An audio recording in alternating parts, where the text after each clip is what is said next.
Ladies and gentlemen, thank you for being here today. Last week, the President of the United States directed a ceasefire that temporarily paused major combat operations in Iran.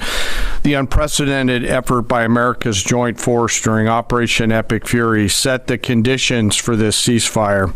And as the Secretary said, I'd like to emphasize during this pause that the United States joint force remains postured and ready to resume major combat operations at literally a moment's notice. This morning, I'd like to give you an update on the ongoing blockade in the CENTCOM AOR area of responsibility. On Monday, 13 April at 10 a.m. Eastern Standard Time, at the direction of the President, America's joint force began implementing a blockade against Iran under the leadership of Admiral Cooper and the team at CENTCOM. Let me be clear, this blockade applies to all ships, regardless of nationality, heading into or from Iranian ports. The U.S. action is a blockade of Iran's ports and coastline, not a blockade of the Strait of Hormuz. Enforcement will occur inside Iran's territorial seas and in international waters.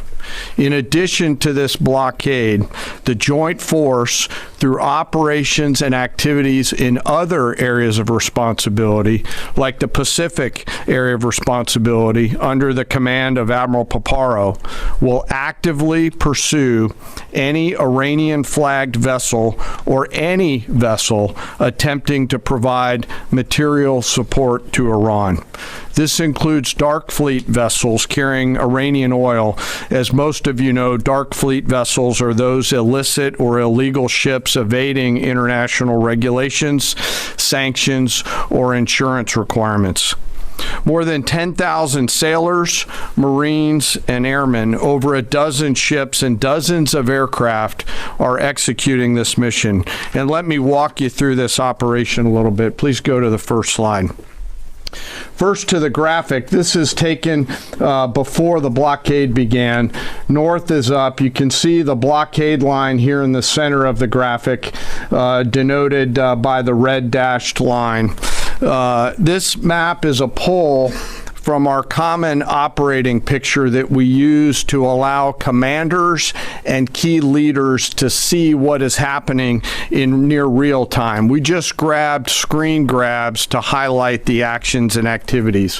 What is not shown is how incredibly congested this area is and the incredible work that our sailors are doing to ensure that they can work in and around an incredibly busy water space. What is also not depicted here is the massive force of fighters, intelligence aircraft, helicopters, and other embarked forces, to include aerial refueling tankers, that are up overhead this blockade area. You'll note that U.S. forces are in blue. Iranian ships are in red. And as we started this blockade, there were 7 ships of interest that were of concern for U.S. Central Command. Through a variety of intelligence tools and with the assistance of the Office of Naval Intelligence and other intelligence agencies, the force began to hunt for potential interdictors at 10 a.m. Eastern Standard Time. Next slide, please. It's now 12:40 Eastern Daylight Time, 2 hours and 40 minutes into the blockade, as attempted blockade runners attempt to hop the line. U.S. forces began to commit. Out in front of them was a range of intelligence, surveillance, reconnaissance, and tactical assets. And immediately, these runners began to see, sense, and feel America's combat power compressing upon them. The lead ship, normally a destroyer, as depicted here, along with air power off of the USS Abraham Lincoln Strike Group, began to move towards those ships. At each point, the United States Navy will transmit a warning. A young sailor, normally on the bridge of one of those destroyers, a junior officer, picks up that mic and transmits, and I quote, "Do not attempt to breach the blockade. Vessels will be boarded for interdiction and seizure transiting to or from Iranian ports. Turn around or prepare to be boarded. If you do not comply with this blockade, we will use force. And as this message is being transmitted, as I mentioned earlier, those ship masters can literally see, sense, and feel the pressure around them. It's a finely tuned machine, rehearsed multiple times, and executed now 13 times since the blockade has begun. Next slide, please.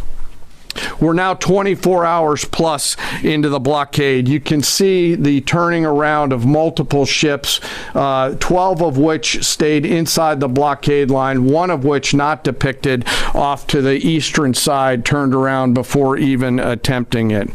Any ship that would cross the blockade would result in our sailors executing pre-planned tactics designed to bring the force to that ship, if need be, board the ship and take her over. And that includes a series of escalated force options, which could include warning shots and others. Next slide.